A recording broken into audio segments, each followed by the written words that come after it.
हे मेरे नाथ, मैं आपको भूलूं नहीं। हे मेरे प्रभु, मैं आपको भूलूं नहीं। हे मेरे स्वामिन, मैं आपको भूलूं नहीं। जैसे स्वरूप की प्राप्ति ये भगवत प्राप्ति क्यों नहीं है? आत्मा परमात्मा का अंश है, जीव भगवान का अंश है। ये स्वरूप की प्राप्ति अंश की प्राप्ति है, अंशी की प्राप्ति नहीं है। ये स्वामी जी महाराज नहीं, जो अंशी है और उसका ही अंश है ये। हाँ हाँ, तो जो चीज अंशी में है वो अंश में है। हाँ जी जी। तो फिर एक ही चीज हुई ना? नहीं, वैसे एकता नहीं है, अंश जी भेद है। क्योंकि एक में प्रेम नहीं होता, एकाकी न रमते। एक में प्रेम नहीं होता, प्रेम में एक से दो होते हैं तब होता है।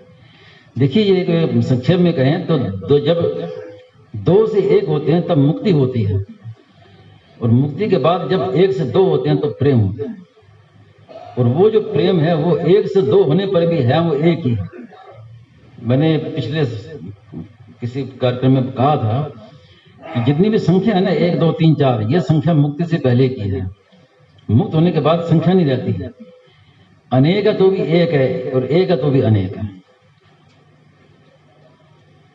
तो वो अंश अंशी वैसा नहीं है, टुकड़ा नहीं है। अंश का असर इन्हीं का टुकड़ा हो गया।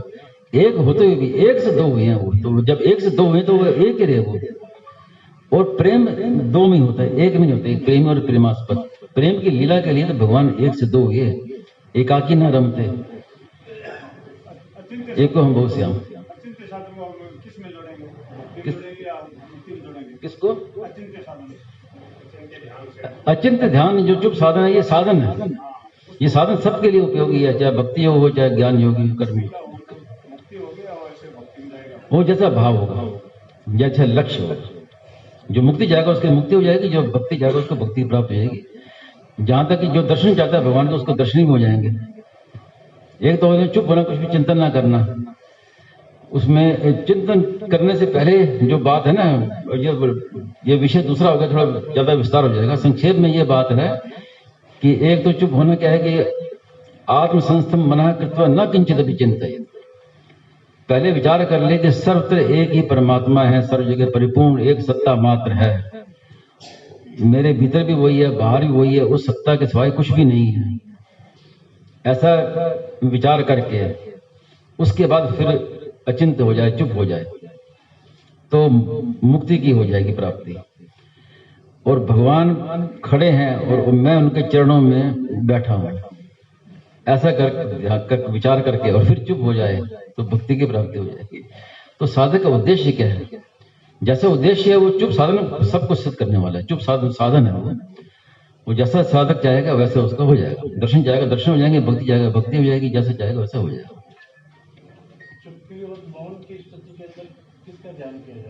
ध्यान होते ही नहीं है, ध्यान का त्याग होता है। ध्यान का त्याग होता है। किसी का भी ध्यान करेंगे तो किसी का ही ध्यान होगा, और किसी का भी ध्यान नहीं करेंगे तो भगवान का ध्यान होगा।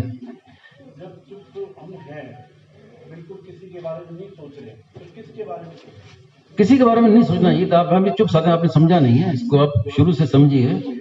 चुप साधन क्या है कि कुछ भी चिंतन न करना, ना संसार का ना परमात्मा का। चिंतन का सर्वथा त्याग, और अपने आप जो चिंतन आएगा उसकी उपेक्षा कर लेना।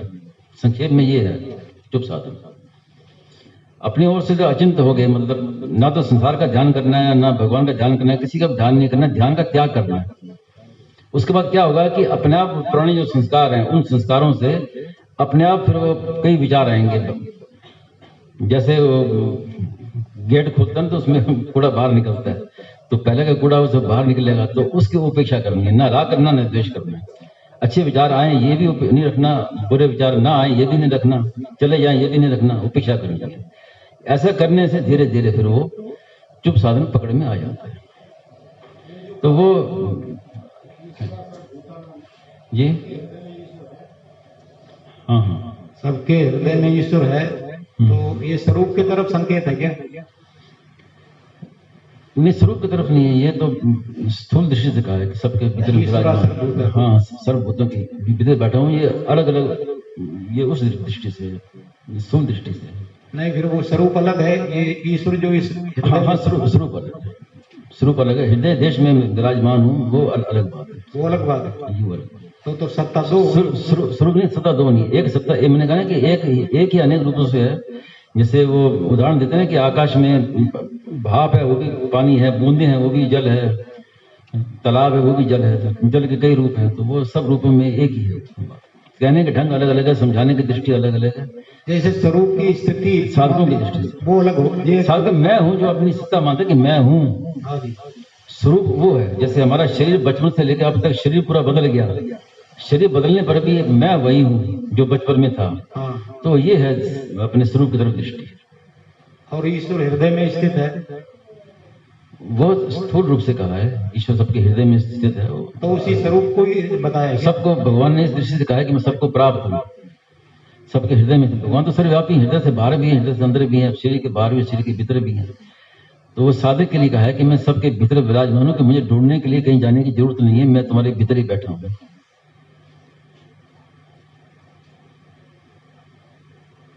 एक बात ये कहते हैं, जैसे जब मैं था तब हरि नहीं है, हरि है मैं ना है।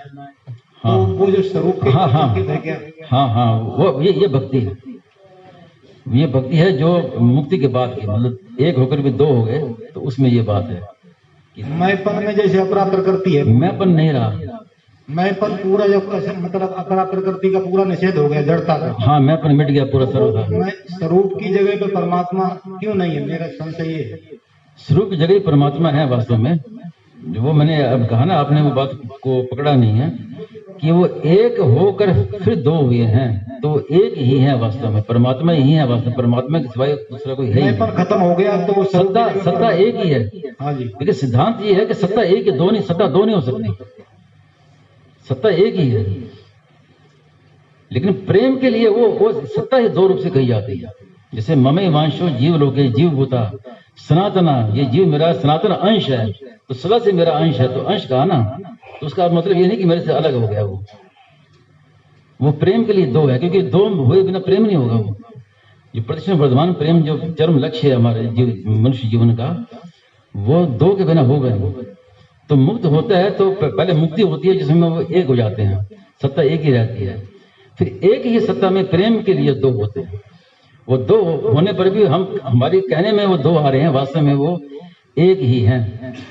एक बार इस विषय में मेरी चर्चा चली थी काफी, कि जैसे कई संतों ने कहा कि जैसे बूंद समुद्र में समा गई, ऐसे वो एक हो गया। तो महाराज ने कहा कि वास्तव में उस स्थिति का हम वर्णन कर नहीं सकते। जब वो स्थिति में पहुंचोगे तुम्हें अनुभव हो जाएगा, तब मालूम पड़ेगा। हम कह नहीं सकते, कहने में इतना कह सकते हैं कि बूंद समुद्र में मिली, लेकिन बूंद की जो मिठास है वो अलग रहेगी उसकी। समुद्र खारा है, बूंद मीठी है।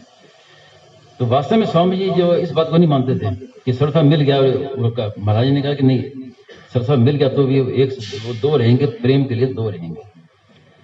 अपनी सत्ता ही खत्म होगी, ये ऐसा नहीं, सत्ता रहती है।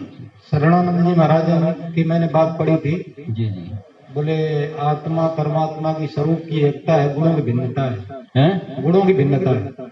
हाँ, देखिए वो एक अभेद होता है, एक अभिन्नता होती है। विषय थोड़ा वो ज्यादा बड़ा हो जाएगा। अभेद और अभिन्नता, अभेद है और अभिन्नता में फर्क नहीं है, एक ही है। लेकिन अभेद में क्या है कि ज्ञान की दृष्टि से अभेद है कि दो से एक हो गए तो अभेद हो गया। अब एक से दो होंगे, जब प्रेम होगा वहां अभिन्नता होगी। अभिन्नता क्या है कि एक है लेकिन एक होते हुए दो हैं। जैसे राधा और कृष्ण, राधा और कृष्ण में कोई फर्क नहीं है, एक ही है, वो एक से दो हुए हैं, लेकिन दो दिखते हैं हमें। तो वो जो विषय है ना, ये जो वास्तव में ये अनिर्वचनीय विषय है, वचनों से हम इसमें शंका समाधान करेंगे, वो बिना अनुभव गम्य बात अनुभव से ही वो सिद्ध आती है। इतना ही समझना काफी है कि वो एक से दो हुई हैं, तो एक से जो दो होता है वो एक ही रहता है। वास्तव में सत्ता एक ही है, ये तो सिद्धांत पक्का है, इसमें कोई दो राय नहीं है। सत्ता दो नहीं हो सकती, सत्ता हमेशा एक ही रहेगी। लेकिन प्रेम के लिए वो एक ही सत्ता दो प्रकार से कही जाती है, और ये हमारी समझाने की दृष्टि से, क्योंकि वास्तव में हम समझा सकते नहीं। अब गीता में देखिए, वासुदेव सर्वम कहा भगवान ने, तो वासुदेव सर्वम स्वामी कहते कहना बनता नहीं है, गलत है कहना। भगवान ने फिर क्यों कहा कि हम समझ नहीं सकेंगे। समझाने के लिए कहना पड़ता है। वास्तव में वासुदेव सर्वम है ही नहीं, तो फिर वास्तव में सर्वम कैसे कहेंगे? इसलिए महाराज ने कहा कि वासुदेव सर्वम, जब तक सर्वम की सत्ता है तब तक वासुदेव सर्वम है, और जब सर्वम की सत्ता नहीं रहेगी तो केवल वासुदेव रहेगा। तो समझाने के लिए कई प्रकार हैं, कई ढंग से कहे जाते हैं। वास्तव में जो तत्व है वो अनुभवगम्य है, अनुभव करने पर ही पता चलता है। एक बार महाराज ने एक बात कही थी, और जल्दी हर एक आदमी की समझ में आएगी नहीं, कि ये जितना भी हम भगवान के विषय में जितना भी हमने अब तक पढ़ा है, सुना है सत्संग में, लेकिन जब उनकी प्राप्ति होगी तो उससे विलक्षण होगी। जो कुछ पढ़ा सुना है उससे अलग ही विलक्षण प्राप्ति होगी। अब और से क्या कहें, जब वचन का विषय ही नहीं था क्या कहें। मैंने आपसे कई बार मैंने कहा है कि जब स्वामी जी अंतिम दिनों की बात है, कुछ महीनों के स्वामी जी के, तो मैं स्वामी महाराज बात पर जाता था सुबह, तो स्वामी जी एक ही बात कहते थे पहले, कि हमारी पुस्तकें मैंने इतनी लिख दी हैं, इतनी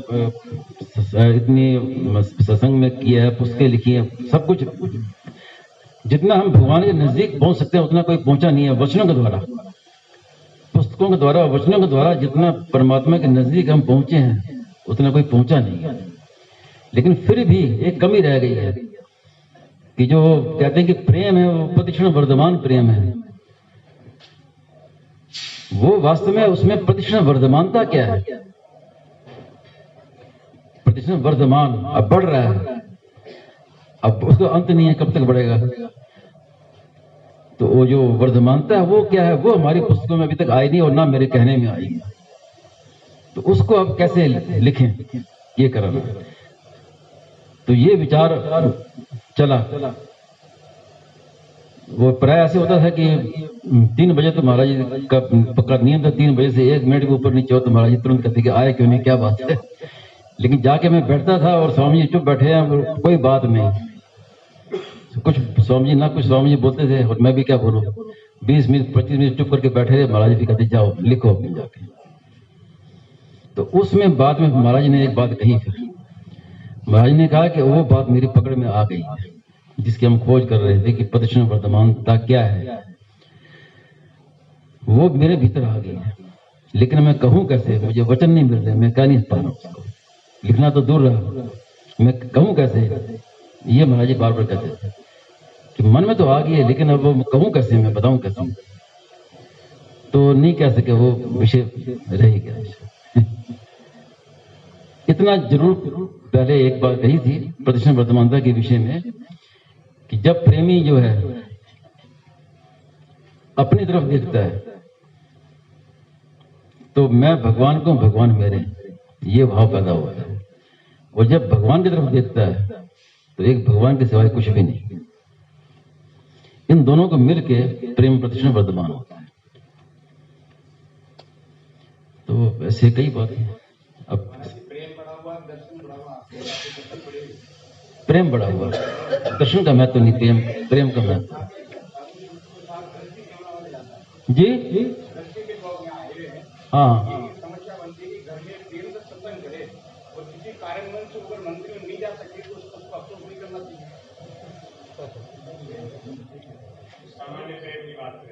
हाँ, वो प्रेम तो वो तो स्वार्थ से, स्वार्थ का त्याग करना, तब प्रेम होगा आपस में।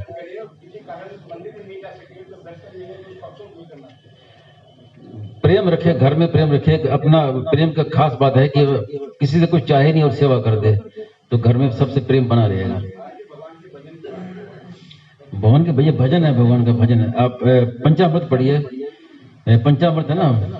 मैं भगवान का हूँ, भगवान के दरबार में रहता हूँ, भगवान का प्रसाद पाता हूँ, भगवान की सेवा करता हूँ, भगवान के जनों की सेवा करता हूँ। तो ये पंचामृत ये घर के लिए है। एक बार महाराज किसी स्वामी ने पूछा, महाराज जी ग्रस्त में रहते हुए भगवान का भजन कैसे करें, भगवान की प्राप्ति कैसे करें ग्रस्त घर में रहते हुए? तो स्वामी जी ने कहा कि आज आप ये निश्चय कर लो कि घर का काम करना ही नहीं है। उसने प्रश्न किया कि घर का काम करते हुए प्राप्ति कैसे करें भगवान की? तो स्वामी ने उत्तर दिया कि घर का काम करना ही नहीं, ये आज मान लो। अब जो काम करना भगवान का काम करना है।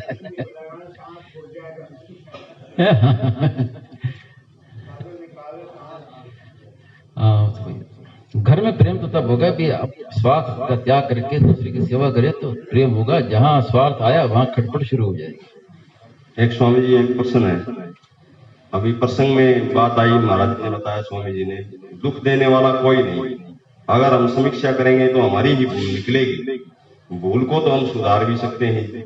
और दुख सुख देने वाला, दूसरी बात, दुख सुख देने वाला कोई नहीं, दुख हमारे ही कर्मों का फल है। सुख से दुख न को भी दाता। हाँ, दुख हमारे कर्मों का फल है या हमारी भूल है? हमारी भूल भी है, भूल है। कर्मों का फल दुख नहीं होता, कर्मों का फल है परिस्थिति। दुखदायी सुखदायी परिस्थिति आती है बाहर से। सुखी दुखी हम होते हैं अपनी मूर्खता से, अपनी अज्ञानता से। इसलिए जो ज्ञानी महात्मा है वो सुखी दुखी नहीं होते हैं, लेकिन प्रतिकूल परिस्थिति उनके सामने भी आती है। ज्ञान उदय जब होता है, संचित कर्म बिलाए और अक्रियमाण उपजय नहीं हो, और ये प्रारब्ध रह जाए। तो प्रारब्ध से सुखदायी दुखदायी परिस्थिति तो आएगी, सबके सामने आती है, चाहे वो महात्मा हो चाहे वो अल्पात्मा हो, लेकिन वो सुखी दुखी नहीं होते। सुख दुख हमारे भीतर, जैसे हम चोट लगी हाथ में तो यहाँ पीड़ा यहाँ होगी, दुख होगा यहाँ पर, तो पीड़ा का अनुभव तो होगा, चाहे वो महात्मा हो संत हो, लेकिन मन में दुख नहीं होगा उसका। और वास्तव में कोई जो सुख से दुख से न को भी दाता, ये विषय थोड़ा सा और फिर समय ज्यादा लग जाएगा, फिर आप याद करा दीजिए, फिर कहेंगे इस विषय में। नारायण नारायण।